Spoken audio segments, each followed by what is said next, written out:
ലോക്സഭാ തിരഞ്ഞെടുപ്പിൽ തോറ്റമ്പിയിട്ടും സർക്കാരിന് ഒരു കുലുക്കവുമില്ല. എല്ലാം പഴയ പോലെ തുടരും.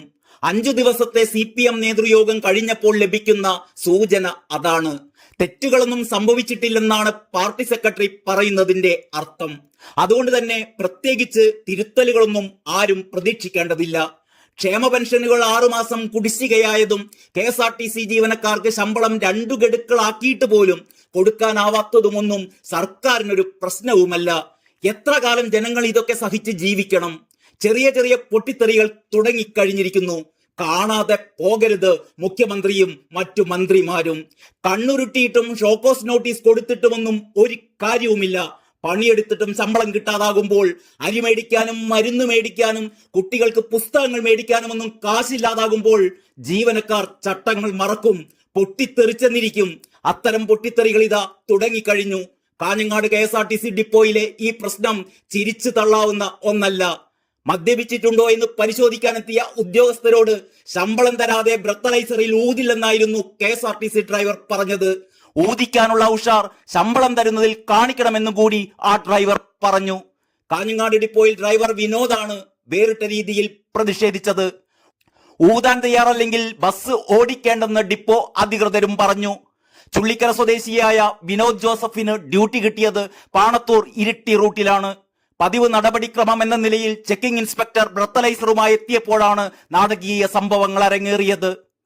ലോക്ക് ഷീറ്റ് വാങ്ങി ബസ് തിരിച്ചിട്ട് കണ്ടക്ടറെ കാത്തിരിക്കുമ്പോഴാണ് ബ്രത്തലൈസറിൽ ഊതിക്കാത്ത ഡ്രൈവർക്ക് ഡ്യൂട്ടി നൽകാനാകില്ലെന്ന് അധികൃതർ അറിയിച്ചത്. മാസം കഴിയാറായിട്ടും പാതി ശമ്പളമേ കിട്ടിയിട്ടുള്ളൂ. ഇതിൽ പ്രതിഷേധിച്ചാണ് ഊതാതിരുന്നതെന്ന് ലോക്ക് ഷീറ്റിൽ ഇദ്ദേഹം എഴുതി. ലോക്ക് ഷീറ്റ് തിരികെ വാങ്ങിയ അധികൃതർ ഇദ്ദേഹത്തിന്റെ ഡ്യൂട്ടി മറ്റൊരു ഡ്രൈവർക്ക് നൽകി. 2.5 മണിക്കൂറോളം വിനോദ് ജോസഫ് ഡിപ്പോയിൽ കുത്തിയിരുന്നു. ഇതിനിടെ രക്തസമ്മർദ്ദം കൂടി അദ്ദേഹത്തെ ജില്ലാ ആശുപത്രിയിൽ പ്രവേശിപ്പിച്ചു. മാസത്തിന്റെ തുടക്കത്തിൽ കിട്ടേണ്ട ശമ്പളം ഇങ്ങനെ വൈകിയാൽ എങ്ങനെ ജീവിക്കുമെന്ന് ട്രാൻസ്പോർട്ട് വർക്കേഴ്സ് യൂണിയൻ ജില്ലാ സെക്രട്ടറി കൂടിയായ വിനോദ് ജോസഫ് ചോദിക്കുന്നു.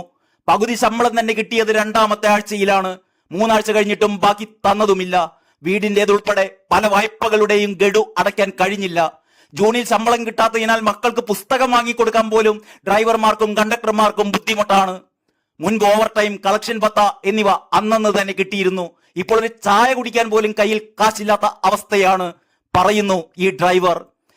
സാമ്പത്തിക പ്രതിസന്ധി രൂക്ഷമായതിനെ തുടർന്ന് ശമ്പളം മുടങ്ങുന്ന സാഹചര്യം ഉണ്ടായപ്പോഴാണ് ഹൈക്കോടതി KSRTC ജീവനക്കാരുടെ കാര്യത്തിൽ ഇടപെട്ടത്. 2 ഗഡുക്കളായി ശമ്പളം നൽകാമെന്ന് KSRTC കോടതിയെ അറിയിച്ചതുമാണ്. അതും നടക്കാത്ത സ്ഥിതിയാണിപ്പോൾ. ഇങ്ങനെ എത്ര നാൾ മുന്നോട്ട് പോകുമെന്നാണ് ജീവനക്കാർ ചോദിക്കുന്നത്. ഇതിനിടെയാണ് ഒറ്റത്തവണയായി ശമ്പളം നൽകാൻ നടപടി സ്വീകരിക്കുമെന്ന് കഴിഞ്ഞ ദിവസം മുഖ്യമന്ത്രി ഉറപ്പ് നൽകിയത്. KSRTCയുമായി ബന്ധപ്പെട്ട വിഷയങ്ങൾ ചർച്ച ചെയ്യാൻ മുഖ്യമന്ത്രിയുടെ അധ്യക്ഷതയിൽ ചേർന്ന യോഗത്തിലായിരുന്നു മുഖ്യമന്ത്രിയുടെ ഉറപ്പ്. KSRTC ജീവനക്കാർക്ക് കൃത്യമായി ശമ്പളം കൊടുക്കാൻ പോലും കഴിയാതിരിക്കുമ്പോഴാണ് ധനകാര്യമന്ത്രി സിൽവർ ലൈനിന് വേണ്ടി വാദിക്കുന്നത് എന്നത് മറ്റൊരു തമാശ. എത്ര കാലം ഇങ്ങനെ എന്നാണ് ജനങ്ങൾ ചോദിക്കുന്നത്. News desk Kalakaumudi.